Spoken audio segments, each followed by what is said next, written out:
Everybody, welcome to the show. Go Be Great with Coach Karena. I am your host, your mindset and life coach, Coach Karena Calhoun. And we have another amazing, awesome episode today. And so today I have on the show Martha Van Dam. And listen, you all know I say this all the time that I am thrilled to have the guests that are on the show. I just want to give you all a little bit of background information. When guests approach me or I approach guests about being on the show, we don't typically do a pre-show interview, but I do look at what they have to offer. So when I say I am thrilled to have someone on the show, I'm not just saying it because I don't even do a recording unless I'm thrilled to be talking with them. And I'm thrilled today to be talking to Martha. Martha, how are you today and where in the world are you? I'm wonderful and I'm excited because I'm excited to be here. And as I said a minute ago, I'm a little bit nervous because I know this is being recorded, but where you will find me is my office is in a little town called Mary Esther, Florida. I'm up in the Panhandle and it's hot here and humid and that's where I am. Awesome. I love it. I have not been that far uh, into Florida. I have been to, and this was, I don't even remember exactly where it was. I was a teenager. We went when I was really, pretty young, but I just remember having fun, but not remembering too much more outside of that. Mhm. But yeah, I would absolutely love to get to Florida to visit and actually have a cup of coffee with you. Well, you I just I need am to come. You need to come. I've got an extra bedroom. We could you just come and visit, have a weekend, and we'll have a fun time.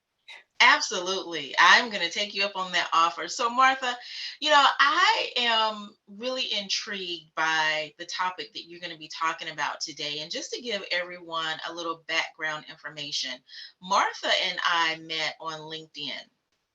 And for those of you that know, I have really been leaning into networking with people who are absolutely making a difference in the world, who are bringing their gifts, the calling that they have, they're bringing that to the world to make the world that they occupy better.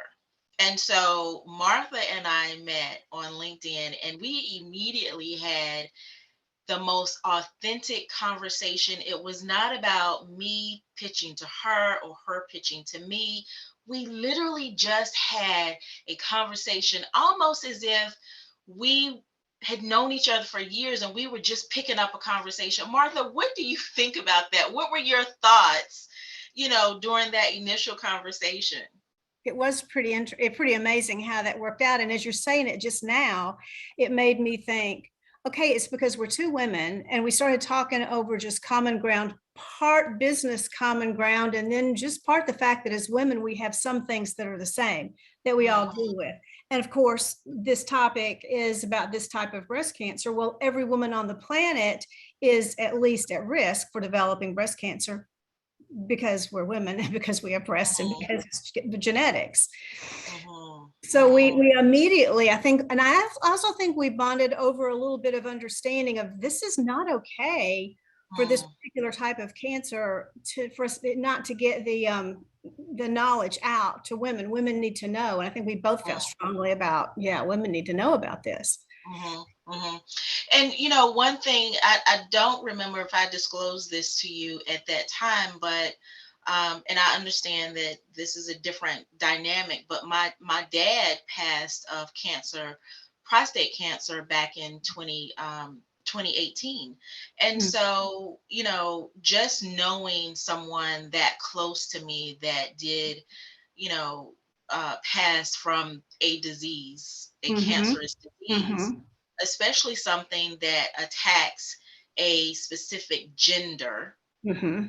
that just kind of like stopped me in my tracks. But then to say, okay, but Karena, this is something, and we're going to talk to you all about this. We're going to open up a little bit more about this. So Martha, I'm just going to let Martha have the floor, because this is not something that I am well versed in, but it is something that I am absolutely adamant that it gets out there. But getting back to the point, you know, when you talk about that common ground, this was something, as you said, we're both women. Now, I didn't have necessarily a full-blown breast cancer scare back in 2019, but I did have a situation where a lump was found. I did have to have it removed, and it was tested. It was tested as non-cancerous.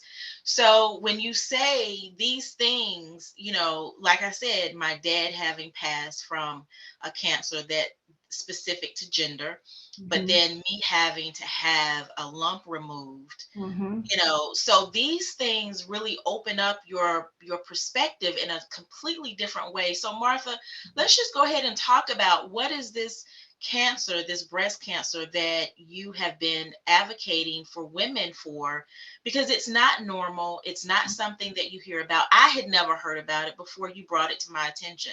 So I really want those, whether you're a man or a woman listening to the show, you know a woman if you're a man. So, let's dive in, Martha. Let's talk about it. Sure. And already I need to give one little caveat, and that is that men can get this too, just like men can get regular breast cancer. Now, clearly, it's not going to hit as many men as it does women, any type of breast cancer. And so for a man to have breast cancer, that is rare. Then for a man to have what this is, which is inflammatory breast cancer, is all the more rare, but it still does happen to them. And as you said, every man on the planet knows a woman. So if he knows a woman or cares for a woman, then the women that he loves are at risk. So thank you first for giving me this platform. I'm just so excited to be able to have the chance to speak to women, to any woman that's listening about this. We don't know, we're not being told that there is a type of cancer. It's called inflammatory breast cancer. And the reason it's called inflammatory is because the cancer itself begins to live in the skin, and it causes this inflammation.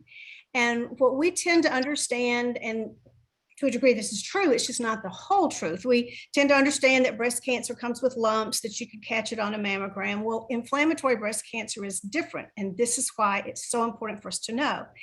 90% of inflammatory breast cancer cases do not start with a lump, or they don't ever have a lump.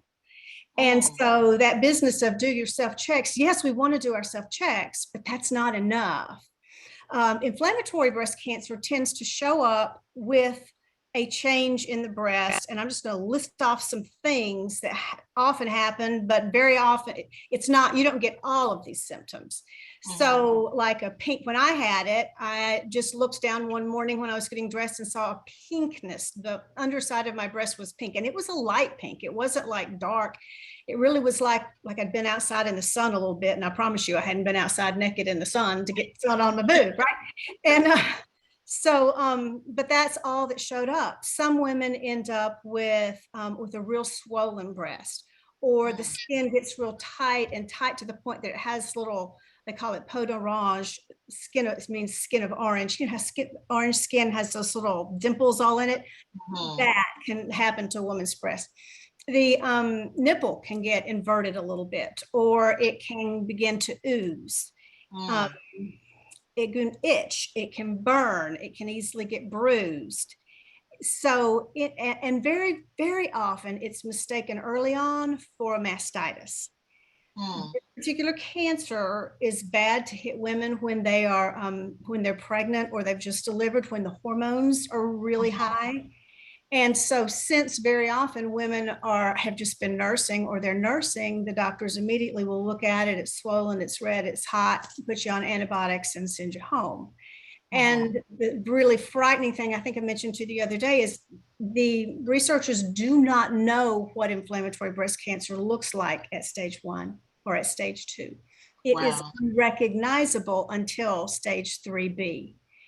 And it also is one of the fastest growing of all the breast cancers. So it is so important to try to catch it at that stage 3, because stage 3 is the difference. Stage 3 and 4, that's the difference between prognosis, treatments, once you're in stage 3, it's considered that you're going to deal with that for the rest of your life. I mean, once you're stage 4, at stage 4, you're going to deal with it for the rest of your life. At stage 3, you have a chance of maybe being what they call no evidence of disease, which means they've treated it well enough, they've pushed it back far enough, and nothing in your body shows it at that point.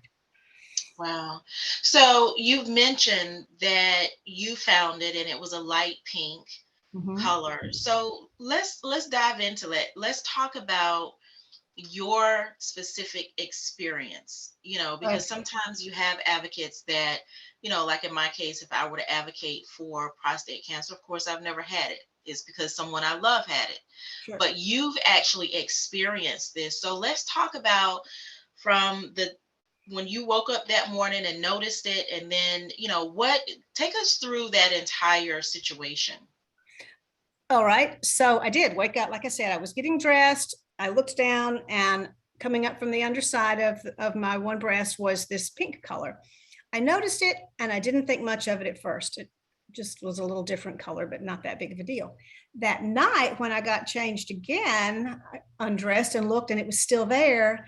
And all of a sudden, a memory came to my mind. I remembered because I'd heard this years ago, there is a type of breast cancer that shows up like a rash. This moment is what's so important. And this is what I want to get out. I'm so thankful that you're sharing. If I hadn't known that, I might not have taken it as seriously as I did.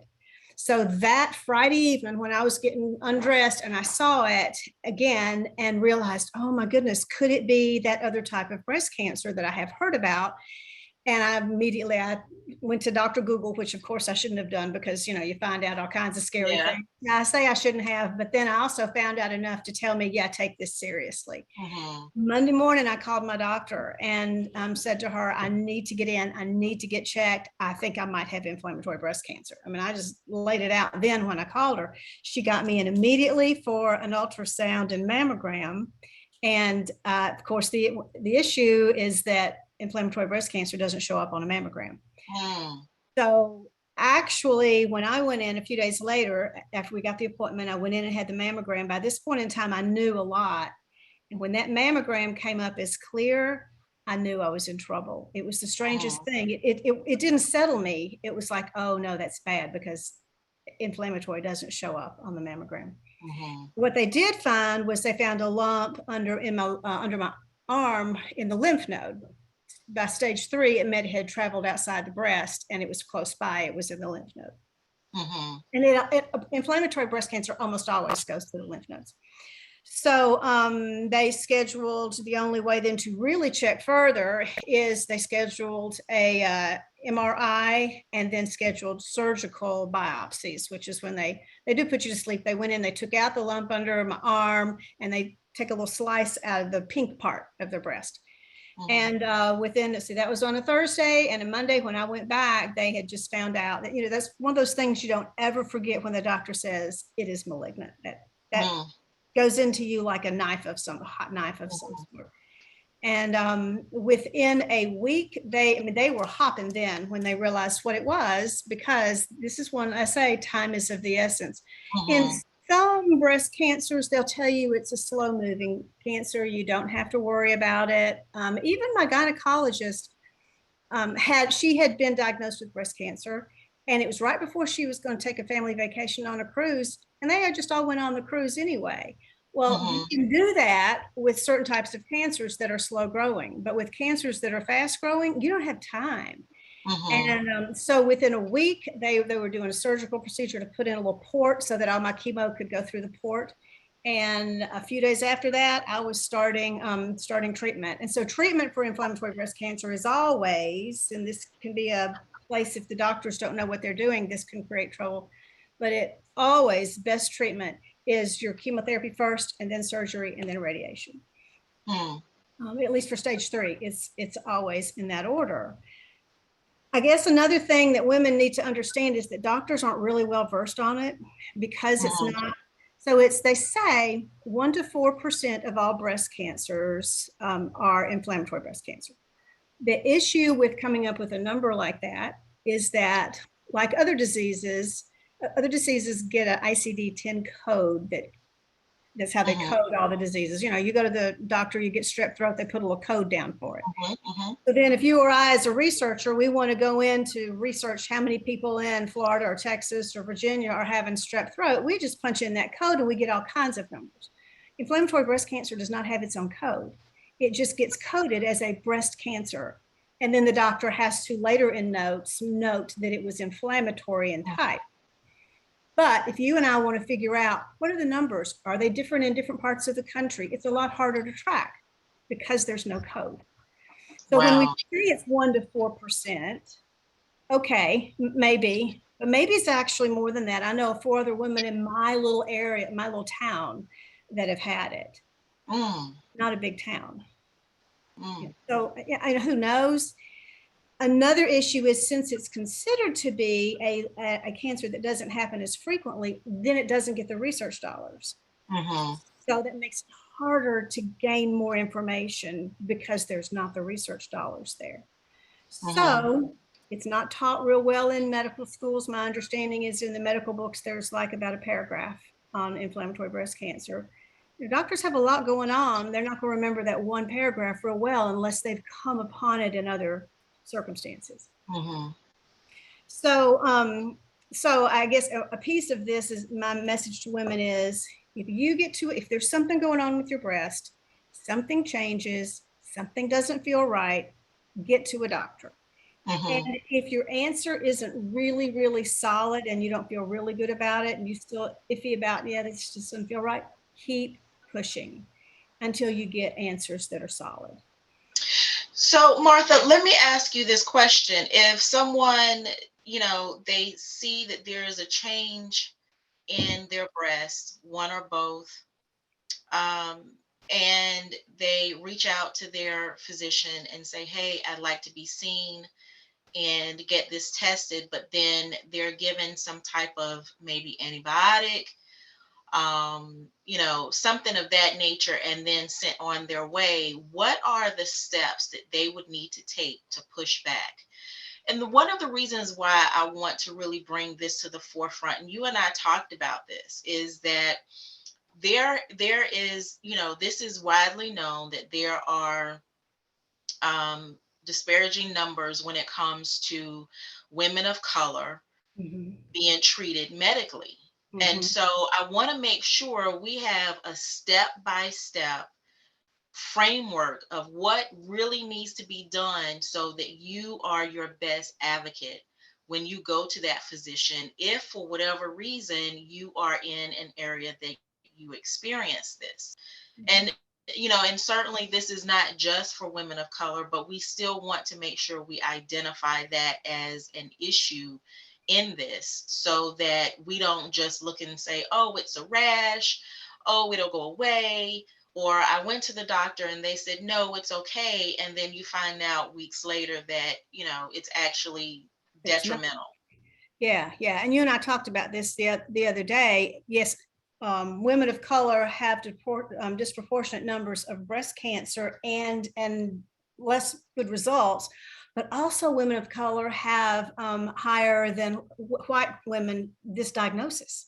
Mhm. So it's in the percentage wise. So it is very serious for Black women, women of color to understand. And I don't know if it has anything to do, I don't understand the science of it. I don't know if it's a thing that has to do with actual genetics and history. I don't know if it's because the skin itself is somehow it's more difficult to see a slight shift in color if the skin is darker.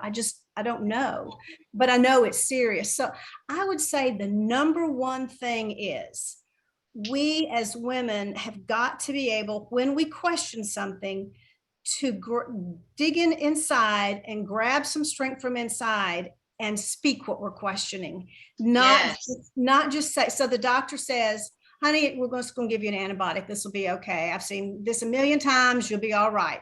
If inside we're feeling like, I don't feel good about this, I want more of an answer, then we push back. We don't have to be, I don't want to say ugly word. We don't have to be ugly about it, but Mhm. we can say, we can push. We can say, I really don't want to leave it like this. I really want to test a little further. I've got Yeah. children at home. I've got whatever is the reason. We don't even have to give a reason, but we want to be able to dig in and say, please, I want to do some more. What's the next step? And if that doctor will not, there are other doctors out there that will. Yeah, And and then that's when you absolutely get ugly if you yeah, have to, because right. it's your life at stake, Well, that's you know? right. That's And exactly that's right. the thing, and I'm glad you said that you really don't have to give a reason No, other than this is your life. And right, if no one else will advocate for you, you have to advocate for yourself. And right. so I'm really thankful that you have brought this to the forefront because, when I think about, I've sat and I've thought about this, there sometimes you may not see that discoloration Mm-mm. because of the melanin in our skin. So Right. you may not know. It could be anything. It could be any reason, any number of reasons why this information is not out there so readily.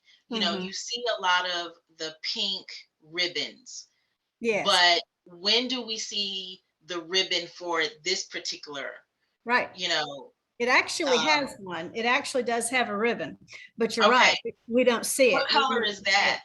It's a peach and it's a couple colors, peach and pink together. And I think it's got a little line of black around one side to represent Gotcha. the women who have died. Hmm. Gotcha. See, and I've never seen that. So that right there, I mean, Hmm. we really need to get this topic out there. So what are some so you talked about, because there's just so many questions in my head, and just so that you all know, well, first let me just, I think this is really a first for me on this show. I am literally processing so many questions, so many thoughts right now. It's almost as if I don't even know what direction to go in because I feel so strongly. Hmm. Not that I've not felt strongly about other episodes, but this is something that could save people's lives. Absolutely, it can. Let me tell I have one idea that I think might be helpful. I would like it if you and anybody listening would go online. There's a website that shows pictures, honest photographs of women's breasts with different people with however it showed up. It's called ibcnetwork.org.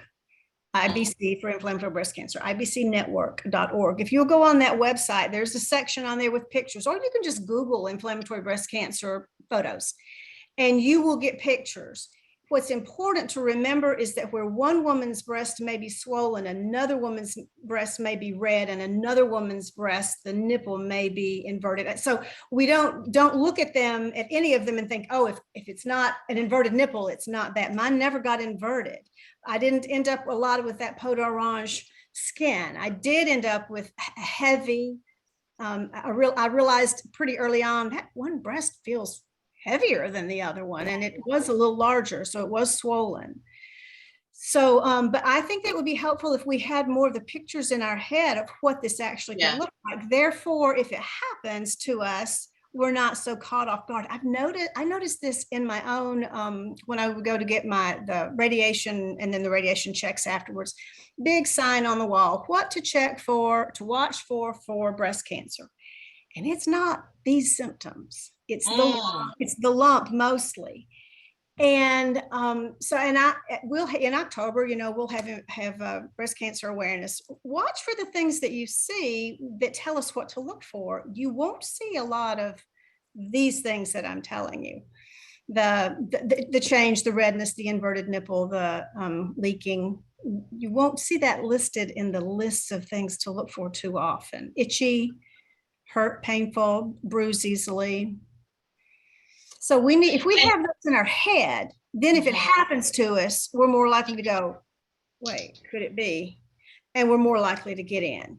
And then if we have an idea that this exists and it needs to be taken seriously, then if we get pushed to the side, we're a lot more likely to go, no, no, Yeah. I You need some. know, and the thing is that there has to be more education Mhm. around this, because you're absolutely right. When you look at those signs in the offices, they Mhm. don't have this up there. Mhm. And so it would be so easy, just some of the things that you've named. I mean, when you think about women who have menstrual cycles, Mhm. sometimes the breasts do Oh become yeah, sore, right. they do become heavy. they become tender, these different things. And so you could very well just say, oh, it's nothing, it's just that, Right. you know. And so, yeah, but if it goes longer than what it normally does, then Mhm. you need to get this checked out. Exactly. So there's certain things that we really need to be cognizant of. And so I am linking arms with you, Martha, to really get this out there, to make this an awareness for women of all colors, Mhm. and ensure that we have this on the forefront. I think one of the things that's really jarring for me is that there are no accurate numbers Sure. because of the process or the lack of process Mhm. behind um, all of it, the ICD codes. I'm Mhm. familiar with those types of things. And so I am really adamant to get this out there. And so you all will be hearing more about this on the show. There's always, most people and most businesses have something that they advocate for. And I believe that this is something that we here at WarKry Consulting Solutions, Go Be Great Radio, will be advocating for, because we need to make sure this is known. Mhm. Absolutely, this is known. We do. To throw one more piece of the story in, you asked about my treatment. Since I knew that it was rare, I decided I wanted to go to a major teaching hospital to have my surgery because I thought I'll have the best chance of having a surgeon who is aware of this. And I ended up going to, and I'm grateful that I had the opportunity to do this, but I ended up going to a major teaching hospital in the South and their head breast surgeon, who tried to get me to have a treatment that would have been bad for my health. She Mm, clearly she hadn't been fully trained. One of the things that is, I told you the other day, is absolutely imperative is that you don't do reconstruction on the table. You have to take as much skin as possible because the cancer is in the skin. They've got to get it flat. They cannot stretch out that tissue. They can't leave tissue there. They've got to, and they can't even leave enough there to put in an implant and stretch it later because they've got to get that tissue. Well, she really pushed me to get reconstruction on the table. Thankfully, I'd been in touch with people who mm. understood this. I'd been in touch with people out at MD Anderson who had said, no, that's a life or death thing. That's a major, Wow. major faux pas. And I cannot tell you how difficult it was. And sometimes I think of myself as a strong person. Sometimes I think I'm not. I'm just a mom. I'm just a wife. I'm just, I'm not that, there's nothing special. But my word, I cannot tell you how difficult it was to stand up to that surgeon and tell her, I won't be doing this. She kind of made a little, when I said that I would not be getting reconstruction, she said to me, you're going to be lopsided, as though I hadn't thought about that, and wept bitter tears over that. And so to feel like I had to stand up to the surgeon to get the surgery that was best for me. And then ever since then, I've always thought, did she take it seriously? Did she do the job that she really needed to do? And I don't know, because I'm not a surgeon. I couldn't get inside there, right?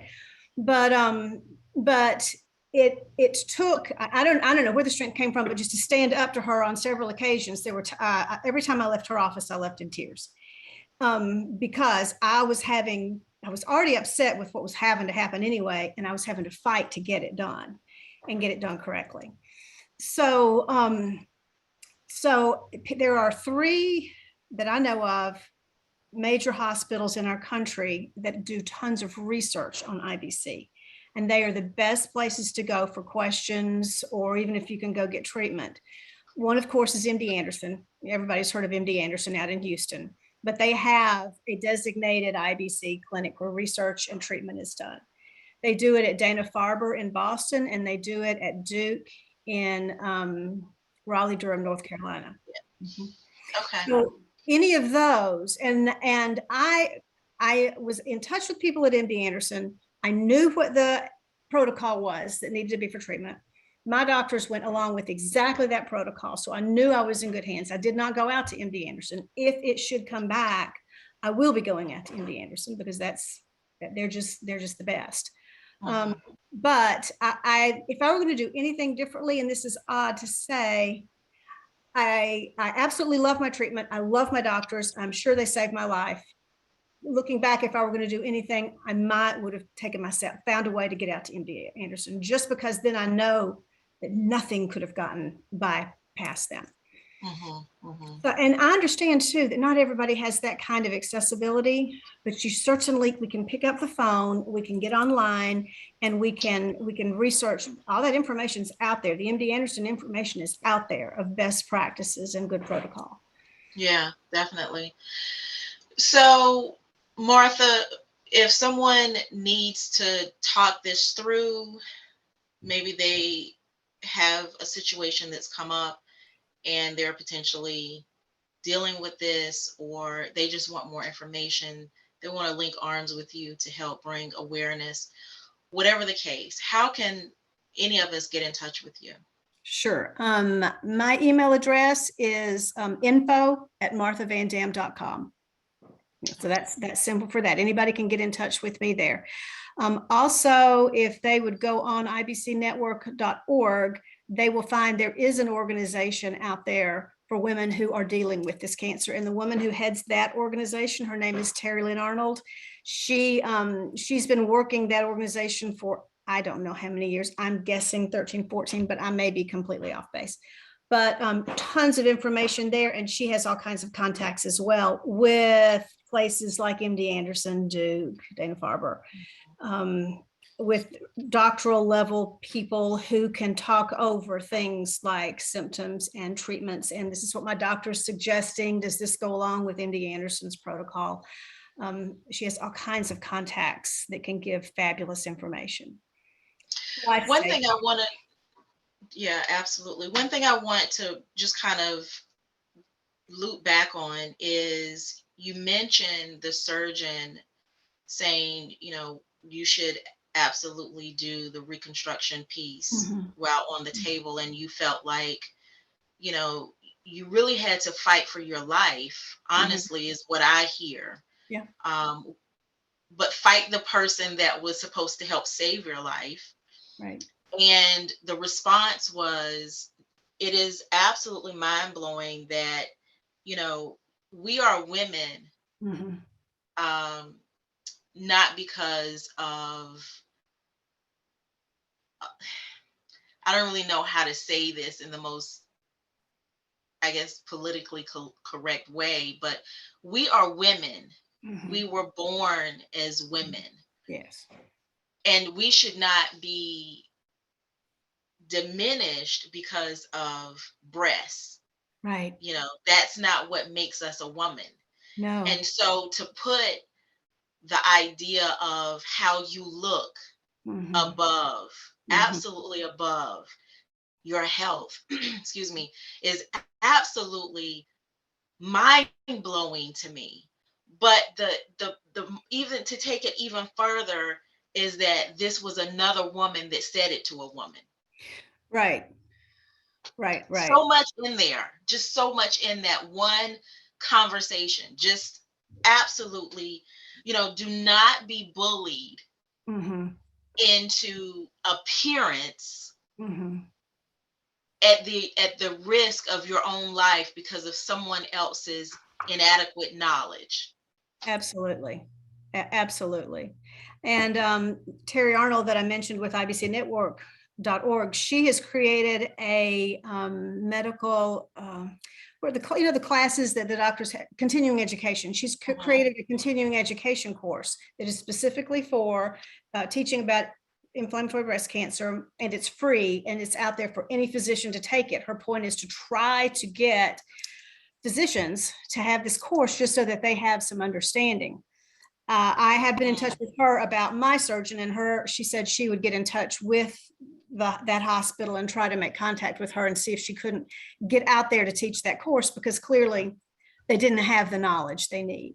I don't think in her mind, I don't think she was trying to choose my beauty over my health. I don't think I really hope, I'm going to give her the benefit of the doubt that she didn't realize that was a protocol that could create a difference in my life. I will say, not long after I had my surgery from her, I met someone else who had the exact same surgery from her. It was this young woman who was, I think, about 24, 26, and she was convinced to go ahead and do the reconstruction on the table.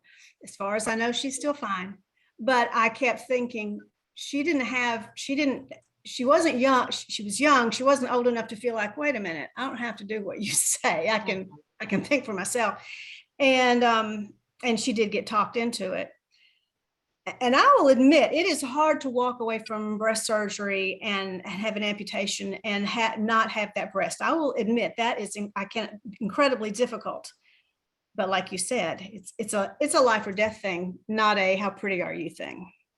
Yeah, and by no means am I, um, I'm not talking bad about No, the surgeon, but it is the ignorance of it all. it is.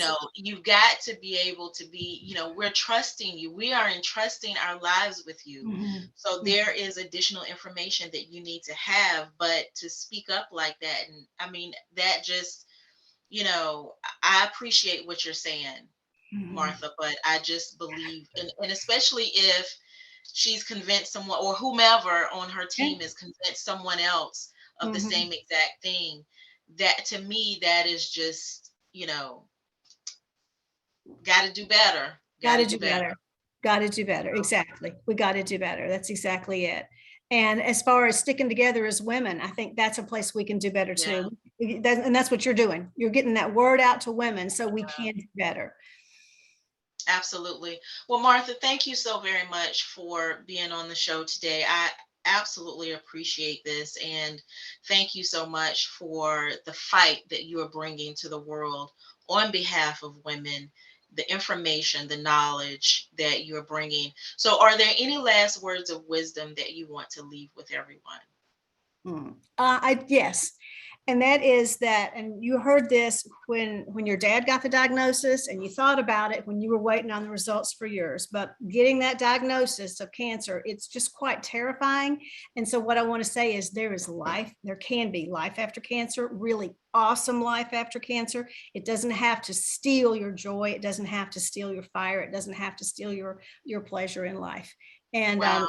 that's what I would say. I think we're also scared of it. And another piece is that breast cancer, all breast cancer treatments, they've come so far Mhm. that there's just so much more hope than there ever used to be. So I've known of women who would say, I just don't even want to go and find out because then it's going to be really bad and I'm going to die anyway. They'll go down that path. And it's just not that way anymore. Cancer is treated so entirely differently. Even when you end up with a stage 4 type cancer, it may mean they're never going to get rid of it, but you may have it for 20, deal with it along the way for 20 years and have a good life. So don't let it drag you to the point of you think, oh, there's no hope, it's over now, because that's Mhm. just not true. Very good words of wisdom. Absolutely good words of wisdom. So, Martha, thank you so much for joining the show today. Again, you all will see Martha again because she is absolutely just a wealth of knowledge, honestly, and her desire to encourage, to um, really inform. You can feel it. It oozes out of her, and that is absolutely what we need in this day and time. Women, doesn't matter what age we are, doesn't matter what color we are, doesn't matter what economic background we come from, doesn't matter what, education knowledge we have. It linking arms is what really truly matters. And so, Martha, thank you again for joining the show. Folks, this has been another great episode of Go Be Great with Coach Karena, and I am absolutely positive that you have gained some insight, some fresh information that will absolutely help you to go be great. So I will see you all on the flip side. Bye, everybody.